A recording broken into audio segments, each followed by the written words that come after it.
આગળ સમાચારમાં વાત કરીએ તો સમાચાર રાજકોટથી સામે આવી રહ્યા છે। મહત્વપૂર્ણ સમાચાર સામે આવ્યા છે। પોલીસ કર્મીઓના પ્રેમ પ્રકરણ મામલે મારામારી થઈ। કાયદાના રક્ષકો દ્વારા જ કાયદો હાથમાં લેવાયો છે। સાયબરમાં ફરજ બજાવતા કોન્સ્ટેબલને પ્રેમ સંબંધ હતો અને કોન્સ્ટેબલને મહિલા પોલીસકર્મી સાથે પ્રેમ સંબંધ હતો, જેમાં કોન્સ્ટેબલ મહિલા પોલીસકર્મીને 7 દિવસથી ભગાડી ગયો હતો। યુવતીના પીએસઆઈ ભાઈ દ્વારા તેના બેચમેટ પીએસઆઈની જાણ કરવામાં આવી હતી અને યુવતીને ભગાડનાર કોન્સ્ટેબલની શોધખોળ પણ હાથ ધરાઈ છે। તો પોલીસ કર્મીઓના પ્રેમ પ્રકરણ મામલે મારામારી થઈ હતી। કોન્સ્ટેબલના મિત્રના ઘરે જઈને યુવતીના ભાઈએ માથાકૂટ કરી। 30 જૂનના રોજ રાત્રે મારામારી કરવામાં આવી હતી। કાયદાના રક્ષકોએ જ પોલીસકર્મી ઉપર હુમલો કર્યો હોવાનું સામે આવ્યું છે, જેની ઘટના સીસીટીવીમાં કેદ થઈ છે। પોલીસ વચ્ચે મારામારીની જે ઘટના બની તેના સીસીટીવી ફૂટેજ સામે આવ્યા છે। આ દ્રશ્યો અમે આપને બતાવી રહ્યા છીએ। કોન્સ્ટેબલ અને મહિલા પોલીસકર્મી હજી પણ ફરાર છે। પોલીસ અને યુવતીના પરિવારજનો દ્વારા શોધખોળ ચાલુ છે।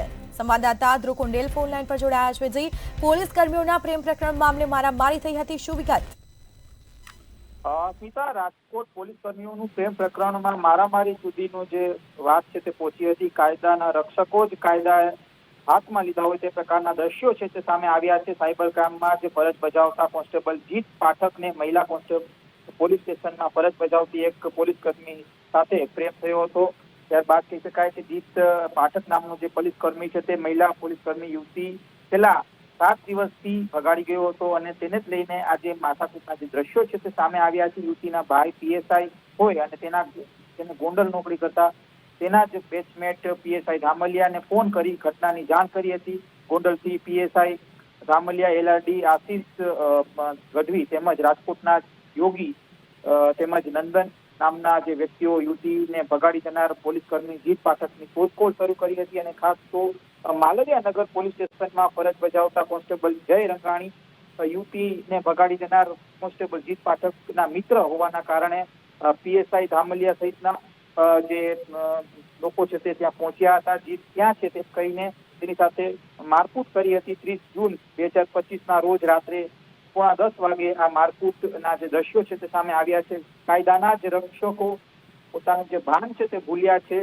પોલીસ વચ્ચેની જે માથાકૂટના જે સીસીટીવી સામે આવ્યા છે તેને જોતા એવું લાગી રહ્યું છે કે હાલ એક બાજુ જ્યાં રાજકોટમાં પણ ખૂબ જ ક્રાઇમ વધ્યા છે, ત્યારે બીજી બાજુ પોલીસ સાથે માથાકૂટ કરતી હોય તેવા દ્રશ્યો હોવાના કારણે ક્રાઇમના રેશિયો તો વધે જ ને આ એક પણ જે લોકો છે તે ક્યાંક ને ક્યાંક પ્રતિક્રિયા આપી રહ્યા છે।